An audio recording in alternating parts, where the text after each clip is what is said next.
Hello and welcome to this webinar hosted by the American Geographical Society's Geography Educator Initiative. Today we are focused on giving you the tips and resources that you need to know in those final weeks before the APHG exam. So we are focused completely on APHG exam prep today. Next slide, please. My name is Courtney Clark. I serve as the manager of sponsored projects for the American Geographical Society, and I'm based in Columbus, Ohio. Just want to give a really warm welcome to everyone in the audience, as well as to our amazing panelists who you'll be hearing from in just a moment. But first of all, if we could move to the next slide, please. I just want to give you a little bit of background information in case you're not familiar with the American Geographical Society, also known as AGS. We are a 21st century learning society dedicated to the advancement of geographic thinking, knowledge, and understanding across business, government, academia, social sectors, and most importantly, teachers and students. We were established in 1851 and are the oldest professional geographical organization in the US.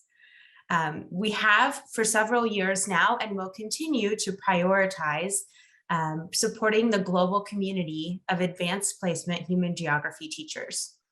Dedicated, creative, and generous educators such as yourselves are playing a really key role in bringing our nation's youth into the rich world of human geography and ensuring our society's future leaders and decision makers are geographically literate. We have always provided our educational resources at no cost to teachers, and we are dedicated to continuing this. We offer a wide variety of resources to you, the APHG teacher community, including GeoBoost grants, webinars and videos, lesson plans, the daily Geo email, OpenStreetMap trainings, and teacher fellowships. And all of these are designed specifically to support you and align with the course curriculum. And none of this would be possible without the generosity and expertise of our National Teacher Advisory Board. Today, I'm really pleased to introduce to you our newest resource, next slide please, which is a searchable archive of the Daily Geo emails that allow you to search each past edition of Daily Geo by country, keyword, and APHG curriculum units. This important new feature will make it much easier for you to quickly find real-world examples of geographic concepts to share with your students. And now my colleague James will walk us through a demonstration of how this archive will work. Good morning, everyone. Thank you so much for joining us. We've got a really great program ahead with our presenters, but I appreciate this moment to share with you this wonderful new resource we've been working on since the fall. I have to give thanks to the Wise Family Fund with our counselor, Dean Wise, and to our programmer, a freelance MailChimp expert named Chris Lomas, operating out of the United Kingdom, for putting this all together. Now, if you're familiar with the Beakway, it's a great place for all sorts of different resources where we've got our society news, we've got company spotlights, map of the week features, and in the good old days, we had our Daily Geo archive, which was, we had everything here. You could look, and it was fine if you knew what you were looking for on what day something was. But now I'm happy to show you right here at the top of the screen, you go to the Daily Geo link, we have this new wonderful, visually compelling, linked map where every country that has news on it, you click on it, you see that Canada has 122 stories. You want to see those 122 editions of Daily Geo with something about Canada, then you click on Canada, click the search button, and boom, you have all the different editions of Daily Geo that did a story or some sort of feature about Canada. And then that also cross-references with the different topics, which, as Courtney mentioned, includes your units for the APHG curriculum. Cultural patterns and processes, political patterns and processes. It's all there. And then if you need to cross-reference anything else. You've got all the different countries there. You can search things by what's going on with Russia. So this is a great new resource. We've still got all the details about what Daily Geo is all about at the top. If any of you are not subscribed to Daily Geo, we highly recommend it. That is our daily email feature with a few stories from the news featuring great maps of what's happening, great geo questions. It's a great classroom resource. But we have a great program ahead. I hope you've enjoyed this. I hope you'll all take advantage of this, as there's been a lot of work from our staff and interns who've gone into making it happen. And we're very happy to share it with you, as usual, with everything that we do for APHG teachers, free of charge and for your benefit. Thank you so much.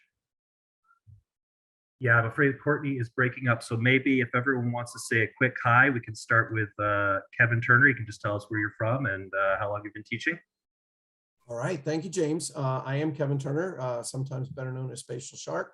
I am in Boca Raton, Florida. We are fighting the last little grip of winter. It was 67 degrees this morning. So come spend some money in Florida, y'all. Debra? Good afternoon. My name is Debra Troxell. I teach in Winston-Salem, North Carolina, and I'm happy to be with you today. Go ahead, Rick. Hi, my name is Rick Katz. I live in Seattle, Washington. It was 76 degrees here on Thursday morning. Unbelievable. It's supposed to snow tomorrow. And then I've been teaching for about 27 years. Thank you.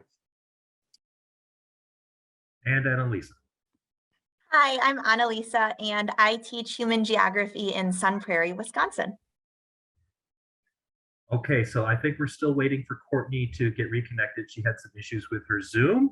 But with that, you should all know Dr. Lisa Benton-Short, the chief reader for the APHG exam. She couldn't be with us today, but she did us the great courtesy of preparing a presentation that we're gonna go ahead with right now. Hello, everyone. My name is Lisa Benton-Short. I'm a geographer at the George Washington University here in Washington, D.C., and I'm also the AP Human Geography Chief Reader. And it's my pleasure to say hello to you today and to also thank you for giving up some of your time to learn about how you might best prepare and organize for exam review for the upcoming 2022 AP Human Geography exam. I'm thrilled to be part of this amazing group of AP Human Geography teachers who have so many great tips and strategies. And I know that you're going to learn a lot from them. Today, I'm going to, as chief reader, just provide you with an overview of some of what I would consider to be the 5 most important quick tips to make sure your students give really good and solid answers and earn their points on the FRQs. So let me just share my screen and we'll get going. So 5 quick tips on FRQs. Okay, I'm going to focus today on the task verbs, particularly the higher skilled task verbs like compare and explain. So let me start with compare. Compare is a relatively new task verb that has been introduced in the last year or two. And one of the interesting things about compare is that you can either see this as a task verb where it's using the direct term compare, like compare one difference or compare one similarity. But compare could also be phrased as describe one difference or explain one similarity. And that's important for your students to realize that a comparison may come about because of a task verb that is describe or explain, but is ultimately asking you to compare. So a good example is describe one difference between the rate of natural increase and the total fertility rate, right? So this is really a comparison question. And as you're getting your students ready, make sure they understand the compare verb might not be seen, but will be part or implied there with a difference or one similarity. Probably the most challenging task verbs throughout the FRQs are the explain task verbs. And students will see explain in several different ways.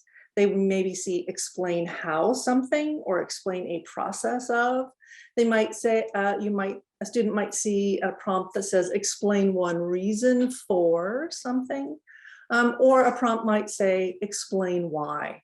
So let me give you two examples of the ways that you can see, your students will see explain. One way is explain how access to education for women in developing countries is likely to affect the total fertility rate. They also might see and explain, such as, explain one way the total fertility rate changes as a country shifts from an agricultural economy to a manufacturing-based economy. Okay, so just get your students used to seeing explain how, explain one reason, explain why, and how there might be subtle differences in what to expect their answer to include. We've noted over the last couple of years that students oftentimes stop short of providing a full and complete response for the explains. They begin describing something, they might even give an example, but then they're not linking it back to a reason or a because. And so really get your students to realize that a good solid explain answer is probably going to involve more than one sentence. And so the more they write, the more likely they are to make those connections with explain.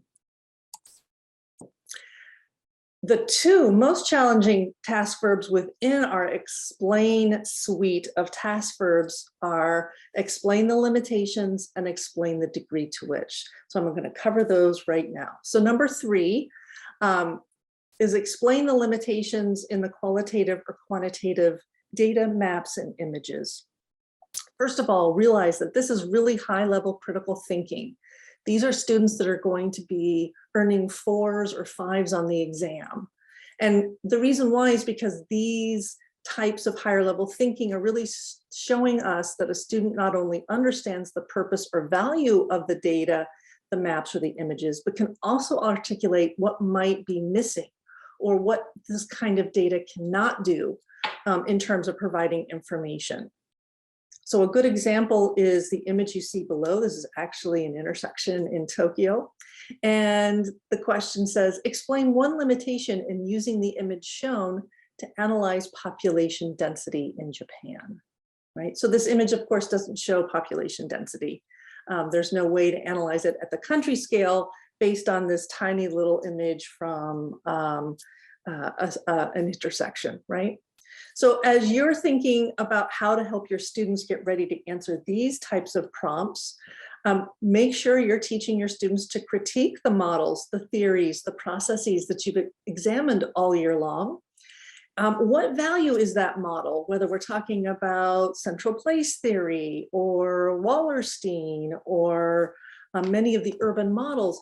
What is the value of those models, but what can those models not do? And what kind of context are they less valuable? That's an important part. You've got to first teach the concept or the model, but then once students have kind of mastered that understanding, then you need to turn around and basically ask them to critique it. So definitely, I hope you're working with your students to find the limitations of models, of data sets, of visual data, and that they're ready to do that kind of high-level thinking. The second of the two most challenging task verbs is the explain the degree to which. These are challenging because they often have more than one possible correct response, but that is going to be determined by how a student supports her answer. The most important part of the explain the degree to which is we are expecting the students to actually state the degree. So they must say high, low, significant, insignificant, minimal, to some degree. In other words, there has to be a qualifier that points to the degree to which they are going to answer this question. And then they must support that with enough detail to earn the point. So let me give you an example. Explain the degree to which access to specialized women's health care, i.e. gynecological or obstetric care in more developed countries is likely to affect a country's total fertility rate. A student could answer to a high degree, a significant degree, because if women have access to specialized healthcare, it can increase a country's total fertility rate through fertility treatments, for example. To score the point, they must say high or significant in their answer to some somewhere. But a student can equally answer a low level or to a less degree, to a minimal amount. If women cannot afford specialized healthcare, this will have little impact on a country's total fertility rate. So again, the explained degree to which is really high level critical thinking. It's really going to distinguish the 4s and the 5s. And a student is really asked to make sure that they clearly state the degree and then support that with enough detail to earn the point. My 5th and final tip about FRQs is breathe. You breathe, tell your students to breathe. The exam is going to be challenging, but it's going to be fair. Last year in 2021, 53% of our students scored a 3 or higher. This is great news and a source of great optimism. Also, tell your students not to panic if they see words they can't fully recall or understand, because often if they stick with it, they can get the contextual meaning of the prompt, right? So have them stick with those questions. Finally, a student's score on the multiple choice or FRQ does not have to be perfect to earn a 4 or a 5. And in fact, a student doesn't have to answer all 7 parts of an FRQ in order to do well on the exam. So please remind them if there's a part of a prompt that they just don't think they answered well, that they can still do very well if the other parts of the FRQ are answered thoroughly and completely. So those are my 5 tips. Really, I'm wishing you all good luck. We hope as many of your students as possible do well on this exam. And thanks for taking and investing the time to teach them all the incredible things about human geography. All right, I'm back, and I just want to welcome Mr. Kevin Turner of Spanish River Community High School in Boca Raton, Florida. Take it away, Kevin. Courtney, so glad you're back with us. We missed you there for a second. Hello, everyone. Good morning, good afternoon, good evening, wherever you are in the world. We are excited to be here with you this morning to talk about these tips and tricks. I thought the chief did an exceptional job there with that intro. And I did not talk to her about her video, but you're going to find out that her video is an excellent segue into what I'm about to talk about. You can also tell by looking that I don't miss too many opportunities to eat. And my subject is about ice cream and how we can use ice cream to help our kids with those verbs that the chief was just referring to. So James, if you want, you can hit us that first slide. I just went out and Google searched some ice cream. I know some teachers have done this activity in their classroom and they actually provide ice cream, or they might have containers of ice cream or something. I don't know, how much physically you need to acquire to do this, but this is a tried and true tip that a lot of human geography educators across the country have done before with their students, to do almost like a boot camp in terms of the FRQ writing. And my first tip is more about the FRQ. My second tip is more about the MCQ side. As you know, 50% of the student score is obtained on either side. And so, now that we're inside a month, I think it's an opportunity for us to help the kids practice. But whereas the chief reader's commentary was about very specific content with these skills, I think it's also important sometimes for our students who may be a little bit overwhelmed and struggling. Let's get it to a point where it's not so much content driven about our class. Let's just work on, do you understand what these verbs are asking you to do? So James, if you want to hit the next slide, the chief went through this a little bit. And in our CED, which, remember, the course and exam description is the guiding document for everything that we should be teaching and what students should be learning. We have these 5 command verbs, right? The task verbs of what they're going to ask students to be able to do with the content that we've taught them. And, the defined word in recent years, we've heard from chief reader after chief reader, and there has been some transition in the last couple of years as Lisa has come on board as the new chief. That define verb is pretty Googleable. And for the last couple of years, as we had a lot of kids taking the exam online, you just don't see define much in the task verbs anymore. So instead, you're going to see more of the identify, describe, explain, compare. And of course, in your CED, I literally just lifted that straight out of the CED. Those are the lines that follow after those verbs. So again, I think this is eminently shareable with students. Let them see exactly what we as AP readers are looking for in those responses when we score their essays. And I think it's very important to let the kids know we're not grading anything. We're scoring it using a scoring guideline, using a rubric, and we're looking at their response, and we're looking for their ability to do these things. All right, James, you can go ahead and advance. So if you, there we go. If you give your kids, say, a container of ice cream, and you know that you've got all these kinds of information, what I think is a great way to do this is to take that CED skill sheet, which we're going to see in just a second, and ask the students. You can pair them up, you can put them in small groups, and give them an opportunity to take those skills and use the ice cream as the content, right? For example, and I don't know, James, the skill sheet should be the very next slide, but to do the describe, the identify, the explain, the compare. And it may start with something super simple like identify the ingredients. Where can you find on the label what's in that container of ice cream? It may be describe the color, describe the temperature of the ice cream. It might be explain, you know, the process for making ice cream. It might be comparing a flavor like, you know, mint chocolate chip to a flavor like Rocky Road. How are they similar? How are they different? Well, they both have chocolate ingredients, but one is minty with chocolate chips and the other is a chocolate-based ice cream that's got marshmallows and nuts in it. And then you might really challenge kids, especially with those special skills. And I'm so glad the chief talked about the one of my favorite is that explain the degree to which. And thinking about ice cream, you know, explain the degree to which the speed at which you eat the ice cream affects whether or not you're going to feel that brain freeze. You know, if you're out there really eating it too fast, you know, you're going to get that pain right behind the nose, right between the eyeballs. So I think this is an activity that, number one, is going to get your kids talking. Most importantly, it's going to get them talking to each other, with each other. Those kids that maybe are a little bit better prepared, a little, you know, better grasping what's going on, can certainly help out those who may be struggling, those who maybe need a bit of a boost. I think it's a fantastic opportunity. You don't have to do it with ice cream. I think you could do it with a box of cereal. My brother and I, when we were little, we used to always kind of turn the box of cereal to the side, read all the ingredients, you know, how much vitamin B6 is in yours versus mine. There's just so many ways I think that we can practice these verbs with our students in this last month or so, and then marry that to the content, and then take them back and say, okay, now let's look at, you know, TFR, women's access to gynecological or obstetric care.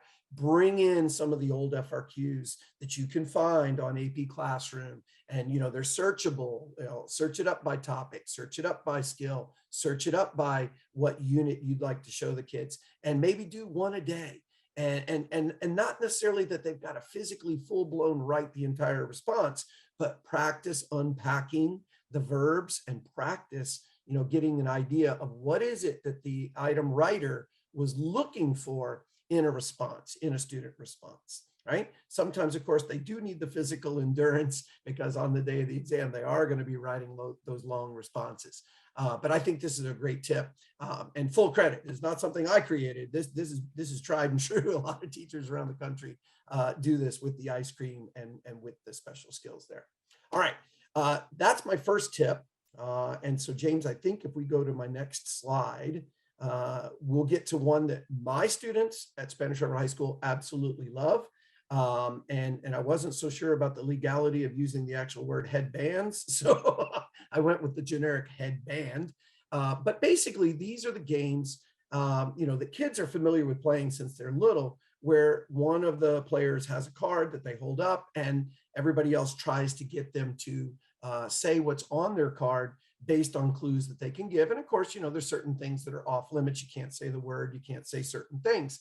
And what I have found is a great study tip, a great classroom activity, is to take maybe the flashcards that you guys can find. Students find them in the bookstores, online. Different publishers have flashcards, or flashcards that the kids have made on their own, maybe something that you've had your kids do all year long with the vocabulary, whether it's in a Quizlet, whether it's in something else, is to take those vocabulary terms and use them again in small groups, getting the kids to do the discussion, getting the kids to do the interaction. All of our research shows that kids learn a lot from each other anyway, and get them to play a game like Headbands, where they're going to hold up a key term. Maybe it's intensive agriculture, maybe it's, Weber's least cost theory, and if it's market oriented or material oriented and bulk gaining, bulk reducing, and get the kids to work with the vocabulary. In my experience, and some of us have been doing this for quite a while, when kids know the terms, when kids own those key terms, they're going to do a lot better. And especially on the multiple choice side, because we see terms are embedded into the stem of the question a lot. We see a lot of times that terms are in the answers, and particularly the terms are often in the distractors, that when we write multiple choice or MCQ content, we're basically using words that maybe are similar in the sound of the word, similar in the similarities between the terms. They could be opposite terms. They could be terms that are like AKAs, for example, agglomeration and the word clustering. We always see something like that. So as your kids are becoming more familiar with the terminology and the vocabulary, then they're much better equipped. Even if they don't know the answer to the question right off the bat, they can start eliminating. Okay, I know it's not B. I know it's not E. Now I've got a choice, A or D. Hey, a 50-50 shot is a lot better than a 20% chance with 5 answer choices. So I think that this is a great classroom activity as you start to get ready for your kids on May 5th to sit and take this 60-item multiple choice section, and then the 75 minutes for the 3 FRQs, right? I would be remiss if I didn't throw one more plug real quick. I had the pleasure of working with the AP Daily crew on the videos that you can find on AP Classroom that College Board has made available. What a fantastic platform that is. I know we were very purposeful with how we made those videos. And certainly if you have not availed yourself of those, definitely check those out. Maybe make those available to your kids as well. I know many teachers around the country are telling us that they do that quite a lot. But definitely, there's a lot of resources out there that can help you with your students as you prepare for May 5th. All right. And James, Courtney, AGS, thank you so much for doing this for us. What a fantastic support system we have from you guys. Wonderful. Thank you so much, Kevin. That was great. Please invite me when you do the ice cream game. I will head down to Florida to join your classroom for that, because I also love ice cream. The ice cream might melt depending on when you come. If you're down here anytime after today, it's probably going to be too late. So bummer. Okay, next year. All right, wonderful. Thanks. Next, I'd love to introduce again Miss Debra Coram Troxell. She teaches at West Forsyth High School in Clemmons, North Carolina. And I'll pass things over to you, Debra. Thank you so much. The first thing I would like to share is what I've started calling the DTM framework. I've turned this into a worksheet, but usually what I do is I draw the demographic transition model on the board and go through and explain it as I go through. And then I start what I refer to as hanging other concepts on the demographic transition model. So the reason for this is that I find that students have trouble accessing information. They have trouble recalling information. So I try to help them kind of leave breadcrumbs along the way to be able to retrieve information that they have learned and to help them make sense of it.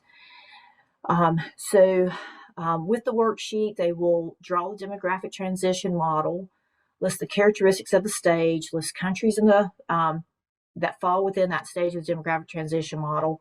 And then we link the population pyramid to it. And this is a skill that we practice probably 5 or 6 times throughout the year.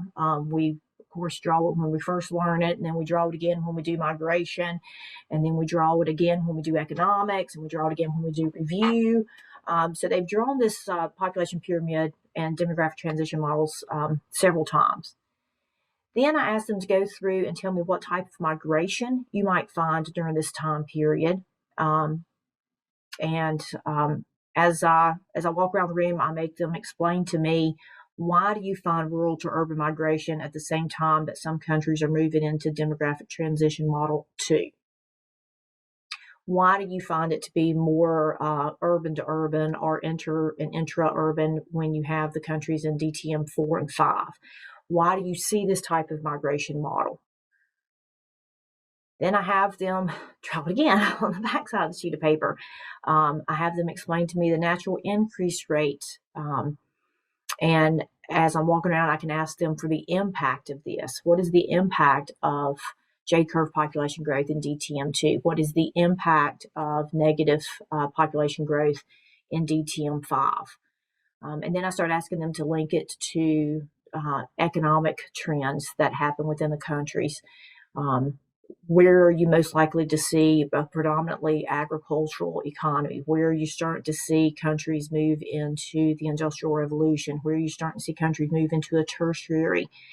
And what I'm hoping is that they can start seeing the patterns and the trends and kind of hang that thinking on this DTM framework that we have become very accustomed to. And we do this in a variety of ways. We go outside and draw it in chalk. We do it in this framework. I draw it on the board. And I do help that it finds them to retrieve information and to categorize and see patterns. I hope that helps. And there's a link to that worksheet on the bottom of the screen. There's also a link in the chat to the next information. So if you can click the slide, please. Thank you. Okay, this all started during COVID when we were teaching remotely, and I needed to be able to see the students thinking. I needed to be able to put them in breakout rooms and give them something tangible that they could work on. So the first two are not Jamboards. The first two are Google Draws. And I made a transportation sort. I think I borrowed this from the idea of it from another teacher. They had it as a worksheet, and I turned it into a draw. And like I said, the links are in the chat box. You can drag each of these text boxes into the correct category so that students can start seeing, what are the benefits of transporting on a ship, what are the benefits of transporting on a train, etc. There's that demographic transition model again. Like I said, we do that 5 or 6 times throughout the year. A student created a Jamboard to match up agricultural terms, and there's a Jamboard on urban development. Now, the Jamboard on urban development is not mine. This I picked up from another teacher, and it's about 6 different Jamboards. If you're not familiar with Jamboards, it's part of your Google Suite. When you go to the link to where you find your Google Docs or Google Slides link, if you go down to more, there's a Jamboard. I like Jamboards better than Google Draw. With Jamboards, you can put in a background that cannot be moved. Everything else on the slide can be moved. So the one with agriculture on the bottom left, she used sticky notes, and you just drag those sticky notes together. The one on the far right, which is urban, which someone else created, there's a variety of tasks that they are to do for each Jamboard. And then up at the top, you can click to go to the next Jamboard. So what I did with the Jamboards, I created a Jamboard for each group and then gave the link to the students to go in so that they could work collaboratively to work with the Jamboards. And I could go through and check and see how they were doing and answer questions. Okay, if you'll click to the next slide, please. And this is a midterm review. What I'm showing you on this midterm review is each of the slides in this one larger Jamboard. So the first slide, they are doing a thinking geographically, where they just order the scale. They categorize according to the regions. I have them go through and do the demographic transition model again. I have them show me the agricultural regions, von Thunen's, and least cost theory. So it's just a variety of skills to kind of reintroduce them to these concepts we've not worked on all year. And then as they become more familiar with terms, we can start doing the higher level thinking that is necessary for the AP exam. So, and the links to all these are in the chat box. You will be forced to make a copy, and then you can edit and change them as you need to. I hope they help. My students have a lot of fun with them. So thank you so much. Wonderful. Thank you so much, Deborah. That was fantastic. Lots of great resources to share. And please, for the audience, as we go along, feel welcome to type any questions you have in the chat box as well. Now I'm really pleased to hand things over to Mr. Rick Katz. He teaches at Roosevelt High School in Seattle, Washington. Welcome, Rick. Oh, thank you. So I really appreciate everybody sharing everything they're doing. Good morning to everybody. What I'm going to present is really what has really worked for us. None of the ideas are original. They're all somebody else's. What we have done over the last 13 years is actually make a 10-day schedule that is pretty insane, but we are able to adapt stuff each year. So next slide, please, James. Next slide, please.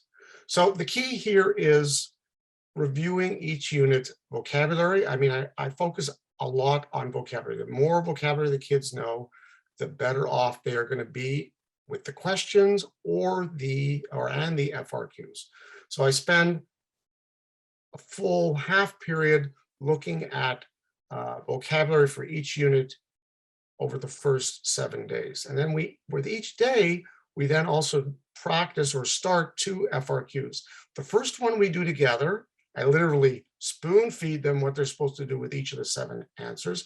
And what I review with them is that FRQs are not essays, despite what the College Board thinks they are. They are 7-part short answer questions. So throw out the introduction, throw out the conclusion, throw out the thesis, just answer the questions, number them 1 through 7 or A through G, whatever it is.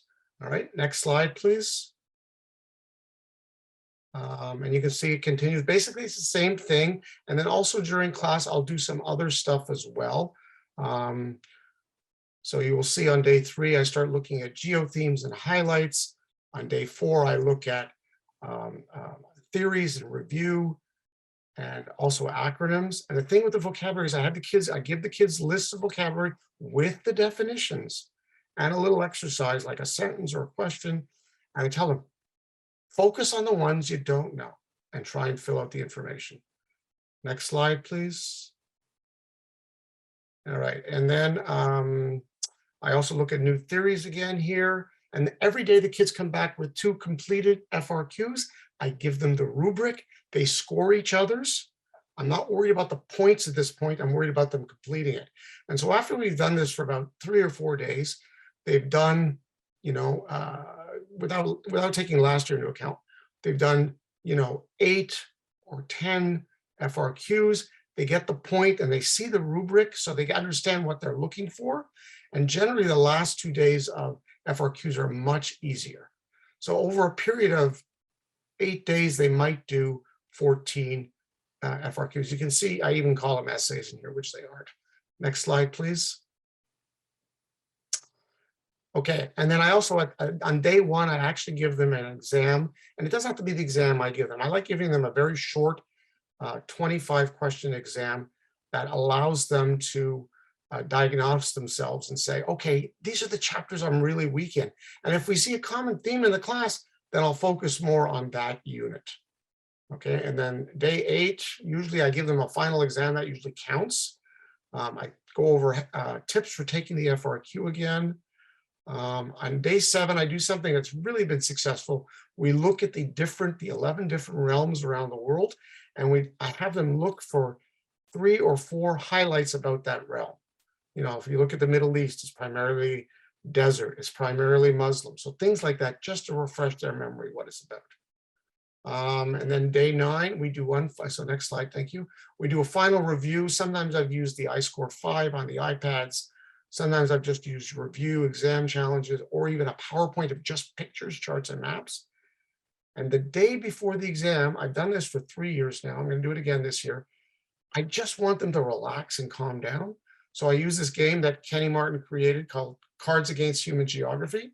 It's really fun. It completely relaxes the kids.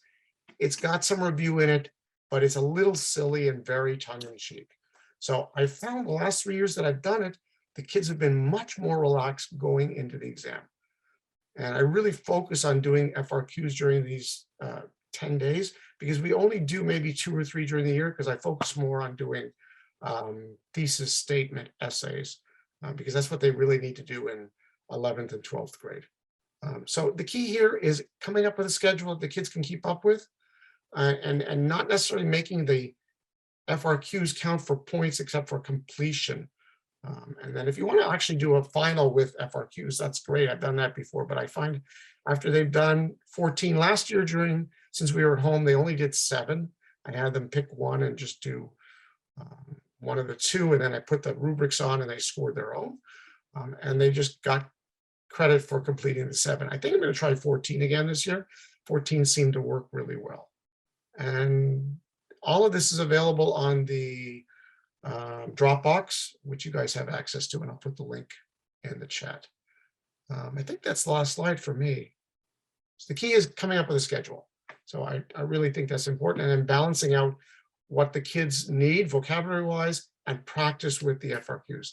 And I find the more they do them, the quicker they get at just answering the questions. And if they don't know to answer, to go to the next one. So that's what I focus on. Thank you. Hope that helps. That's great. Thanks so much, Rick. Yeah, that looks like a pretty fun game. I'm excited to play as well, the Cards Against Human Geography. And our final presenter, we have Miss Annalisa Dahlgren. She teaches at Cardinal Heights Upper Middle School in Sun Prairie, Wisconsin. Thanks so much. Hi, everyone. Like Courtney said, my name is Annalisa, and I teach 9th grade in Sun Prairie, Wisconsin. If you could advance to the next slide, that would be great. As we think about review, as human geography teachers, we know that students have to go beyond just drilling Quizlets. And I think that sometimes that's what, especially my 9th graders, think is review and studying. But we know that our students are likely to see FRQs that cross units, or multiple choice questions and FRQs that ask them to apply terms, not just identify a definition or write like a right phrase. My review ideas are premised around how we can really help students make connections. And I want to talk about 3 particular ways that I do that. One way is concept to concept. One way is concept to our community. And one way is fostering connections between students. Can you advance for me? So the first thing that I want to talk about is how students build connections from concept to concept. And this is called hexagonal thinking. We already saw some examples earlier in the webinar about how to use Jamboard, and this is just another way to leverage that online tool. So what I do is I insert an image of a hexagon pattern that I get from Google Image, and then I insert Post-its with the words and terms that we're practicing with. The idea is to place the terms in an arrangement where the shared sides between those hexagons indicate some kind of relationship or connection. Then we use arrows to draw attention to the intersections that might be most logical or most interesting or most unexpected. So if you can advance, there's a student example. So this might be what it looks like when a student completes this activity. Students might do this in small groups or as individuals. This can be contained for learning just within one chapter or one unit, or it can cross chapters and units as you're thinking about end of year review. You can also crowdsource the terms.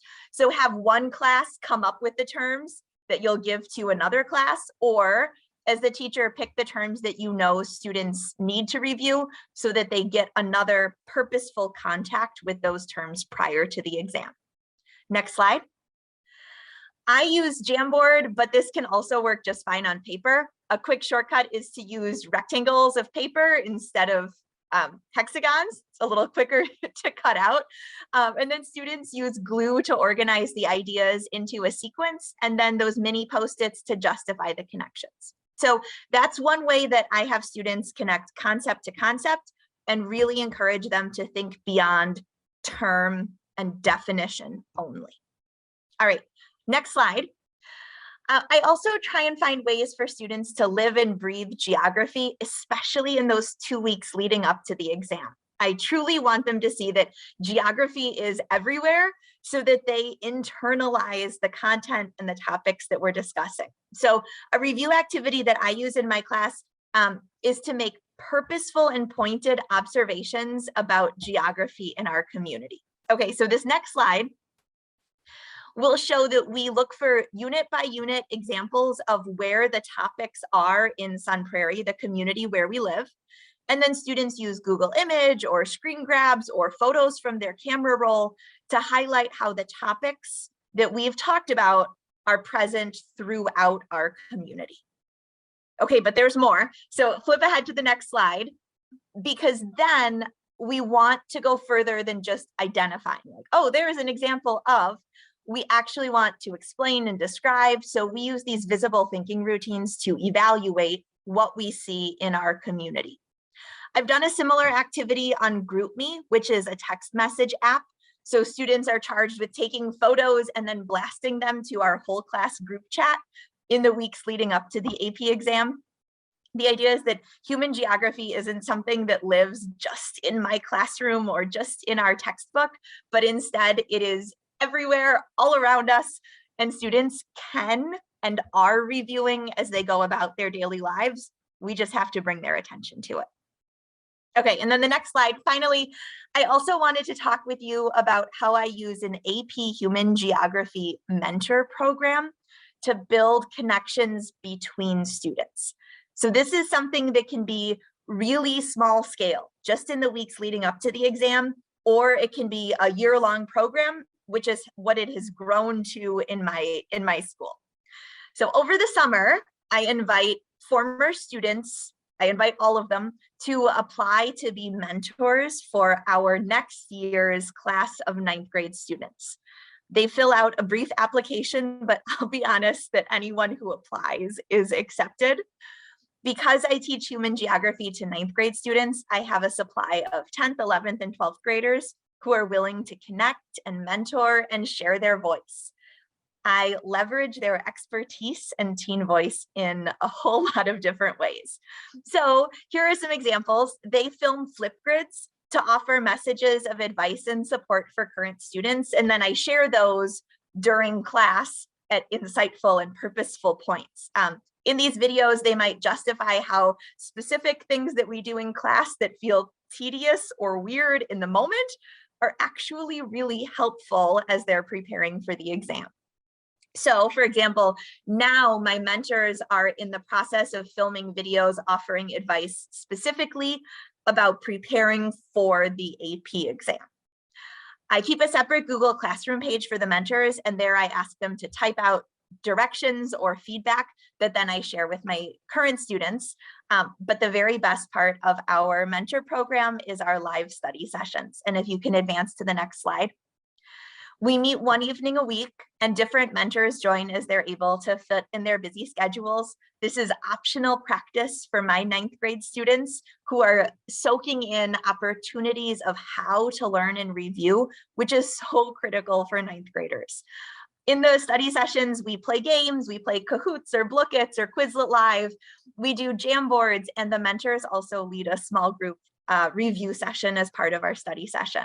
And it is so powerful to have older high school students give advice about a range of topics, how to study, how to review specific concepts, topics they struggled with, ways they remembered information, lessons they learned from the class, and even recommendations for the class to sign up for the following year. So through the mentor program, the 9th grade students that I teach build really valuable academic connections with older students. And like I said, this can be a short-term program, like just a few sessions led by a few former students if you have them, or a more formalized year-long program like mine has grown to be. So these are the 3 ways that I wanted to share with you for how I build connections with my students in the weeks leading up to the exam. Wonderful. Thank you so much, Annalisa. I absolutely love the student mentorship program.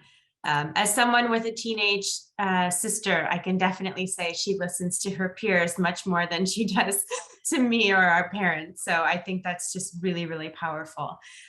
We now will have some time for question and answers.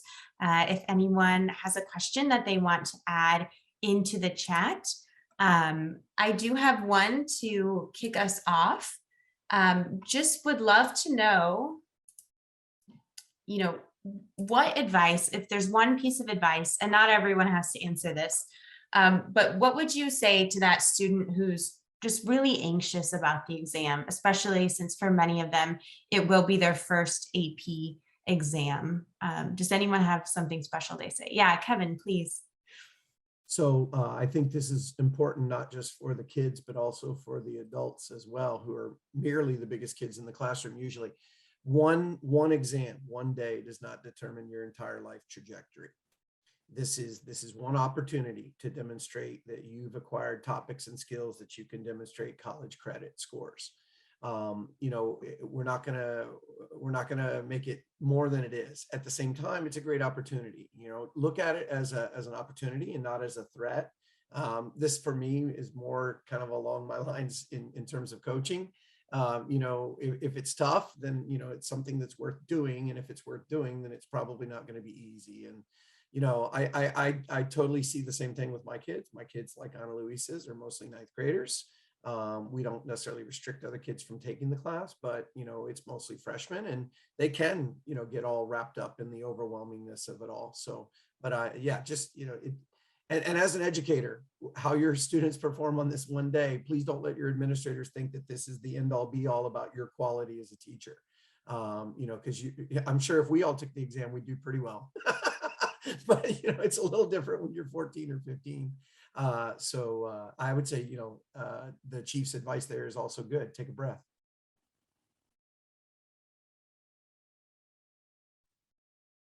Awesome. Does anyone else want to add to that? If not, no worries. I think that was a really great answer, Kevin. Just want to point out, we had a quick question in the chat. Stephanie, it's her first time teaching this class, and just wanted to know, for the FRQs, are students required to write in pen or pencil? And thanks, Rick, for answering. They should be writing in pen for that. We also got a question if we can repost the links. Yes, we'll be reposting the links, and we'll also be emailing all of these out to you in a follow-up email, as well as posting the recording of this video for you to reference after. Awesome. And then I have another question for you all. If students are wanting to do some extra preparation at home, I know when I was an AP student, I would go to the library and check out the standard kind of AP exam review books. Do you have one particular favorite book or something else that you recommend to students that they can be just using at home in their own time?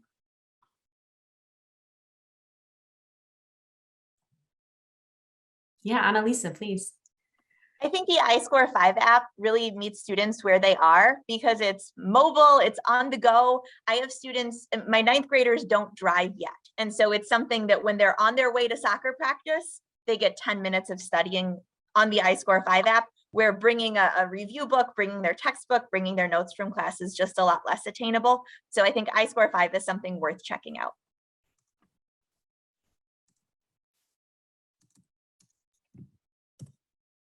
Awesome. Seeing lots of nods from our other panelists, and Rick is holding up an example of that. So that's awesome. It's really a good app. It really is good. And it's like $4.99, I think. Perfect. Courtney, should I do full disclosure? I wrote the FRQs for that app. The MCQs, a lot of different teachers around the country wrote those. But on the FRQ side, there are some practice FRQs in there. And for anyone who's not familiar with the app, the student can open up the prompt, and then, you know, they write it on their own separate sheet of paper, and then they can hit a button and it'll pull the rubric, the scoring guideline for the kids. And then they can actually kind of compare. And I always think it's a great thing that if a student understands how we're going to score the response, then they get better at writing them. So a lot of times it's like that, beginning with the end in mind. If they see how it's going to be scored, then they start to get better at, you know, writing responses that are going to kind of target those points in the rubric. Oh, the one thing I wanted to say was like all the stuff that I put in my Dropbox, it can be used online or it can be printed out and used. So I think we're going to end up using it online this year because our photocopy machines are all broken and apparently there's no toner in the entire district. Big surprise. Wow. Well, this has been fantastic. We just have about 2 minutes left.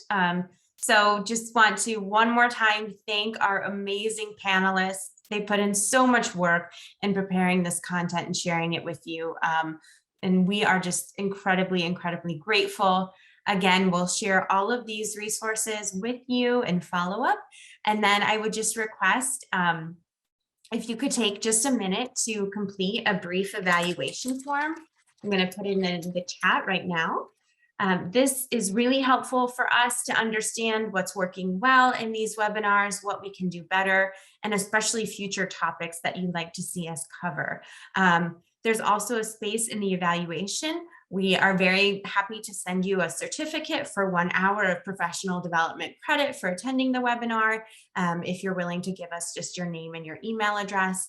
And we really look forward to your feedback. Wish you well in the coming weeks. I'm sure the exam will go wonderfully for all of you, and hope that you get to have some fun with your students after the exam as well. Please don't hesitate to reach out to us if you have any questions or ideas for other resources we can provide. And I hope you all have a wonderful rest of your weekend. Thank you.